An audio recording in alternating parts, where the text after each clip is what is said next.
السلام علیکم ورحمۃ اللہ وبرکاتہ۔ بسم اللہ الرحمن الرحیم۔ عزیز طلباء، بہشتی زیور کے آج کے سبق میں ہم انا کے حقوق سے شروع کریں گے۔ چونکہ حقوق کا بیان ہی چل رہا تھا تو والدین کے حقوق ہمارے سامنے آ گئے، وہ اپنے ذہن نشین کر لیے ہوں گے۔ آج کے سبق میں ہم انا کے حقوق پڑھیں گے اور اسی طرح آگے جتنے بھی آتے جائیں گے۔ انا کے حقوق میں عزیز طلباء یہ ہے کہ اس کے ساتھ ادب کے ساتھ پیش آیا جائے، اس کو ہرگز اس کے ساتھ بدتمیزی نہ کی جائے۔ انا کا معنی دایا ہوتی ہے۔ اگر اس کو مال کی ضرورت ہے اور گنجائش ہو تو اس کا ضرور اپنی وسعت کے مطابق خیال رکھنا چاہیے۔ اس کے بعد ہے سوتیلی ماں کے حقوق۔ چونکہ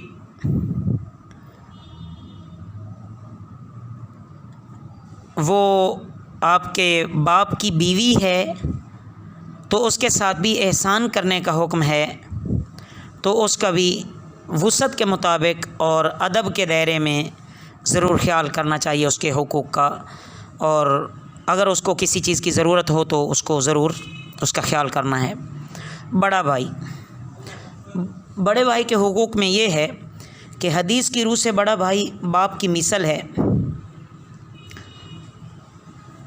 چھوٹے بھائی اور بڑے بھائی کے حقوق میں یہ مناسبت بن جائے گی کہ جیسے ماں باپ اور اولاد کے حق ہوتے ہیں، اسی طرح چھوٹے بھائی اور بڑے بھائی کے بھی آپس میں ہو گئے۔ اسی طرح بڑی بہن اور چھوٹی بہن کا بھی خیال کرنا چاہیے کہ اگر چھوٹی بہن ہے تو وہ بڑی بہن کو ماں کے درجے میں سمجھے اور اس کا خوب ادب کرے، اور انہی حقوق کا خیال رکھے جو اوپر ماں باپ کے حقوق بیان کیے گئے ہیں۔ قرابت داروں کے حقوق۔ اگر اپنے قریبی رشتہ دار محتاج ہوں اور کھانے کمانے کی ان کے پاس قدرت نہ ہو تو گنجائش کے مطابق ان کے ضروری خرچے کا بھی خیال رکھنا چاہیے، کبھی کبھی ان سے ملتے رہنا چاہیے،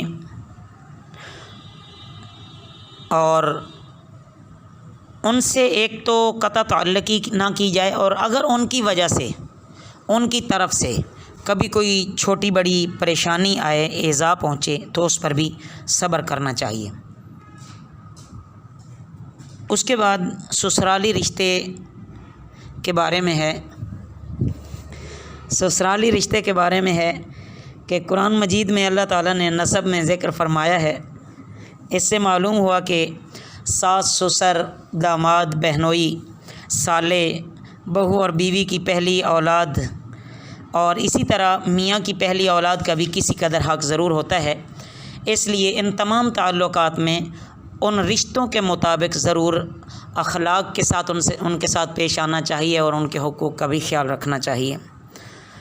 اس کے بعد عزیز طلباء، آگے عام مسلمانوں کے حقوق بیان ہو رہے ہیں کہ لازمی بات ہے کہ جب انسان زندگی گزارتا ہے اور ہمارا مسلم معاشرہ ہے تو ہر مسلمان کے دوسرے مسلمان کے ذمہ حقوق ہوتے ہیں، تو ان کا خیال رکھتے ہوئے بھی ہم معاشرے میں امن اور سکون قائم ہو سکتا ہے۔ تو چند حقوق بیان کر دیے جاتے ہیں کہ مسلمان کو مسلمان کی غلطیوں پہ درگزر کرنا چاہیے، معاف کر دینے چاہیے، اور اس کے عیوب پہ پردہ ڈالے، نہ کہ اس کے عیوب کو اچھالا جائے۔ ہاں، اگر اس کے پاس کوئی عذر ہے تو اس کو قبول کیا جائے۔ ہمیشہ ایک مسلمان دوسرے مسلمان کی خیر خواہی کا سوچے، اگر وعدہ کیا ہے تو وعدہ کو پورا کرنے کا خیال کیا جائے، بیمار ہے تو اس کی بیمار پرسی کی جائے، اگر ایک نے احسان کیا ہے تو اس کے بدلے میں دوسرا اس کے ساتھ احسان کرے، اگر دعوت دی ہے تو دعوت کو قبول کرے، تحفہ دیا ہے تو تحفہ قبول کرنا چاہیے، اور اگر جائز کام میں کوئی سفارش ہے اور ایک مسلمان دوسرے مسلمان کی سفارش کر رہا ہے تو اس کو ضرور قبول کرنا چاہیے۔ اگر چھینک آئے تو جواب میں یرحمک اللہ کہے، اگر کوئی گم شدہ چیز مل جائے تو اس کے مالک تک پہنچانی چاہیے۔ ظلم ایک دوسرے پر ہرگز نہیں کرنا چاہیے، ایک دوسرے کو رسوا نہیں کرنا چاہیے۔ ملاقات کے وقت سلام سے ملاقات کا آغاز کیا جائے۔ اگر کوئی آپس میں رنجش ہو تو اس کو ترک کر دینا چاہیے، اور تین دن سے زیادہ آپس میں بات کرنے سے رکا نہ جائے، بلکہ 3 دن گزرنے سے پہلے آپس میں بات کر لی جائے، صلح کی شکل اختیار کر لی جائے۔ حسد، بغض، کینہ وغیرہ سے بچا جائے، اچھی بات کا کہا جائے، بری بات سے منع کر دیا جائے، اور بہرحال کسی طریقے سے بھی ایک مسلمان دوسرے مسلمان کو نقصان نہ پہنچائے، چاہے وہ آبرو کے لحاظ سے ہو یا مال کے لحاظ سے ہو، اور اسی طریقے سے ایک مسلمان کی تکلیف کو دوسرا مسلمان اپنی تکلیف سمجھے۔ تو یہاں تک عزیز طلبہ آپ اچھی طرح ذہن نشین فرما لیجئے گا۔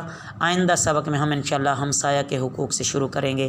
وما علینا الا البلاغ المبین۔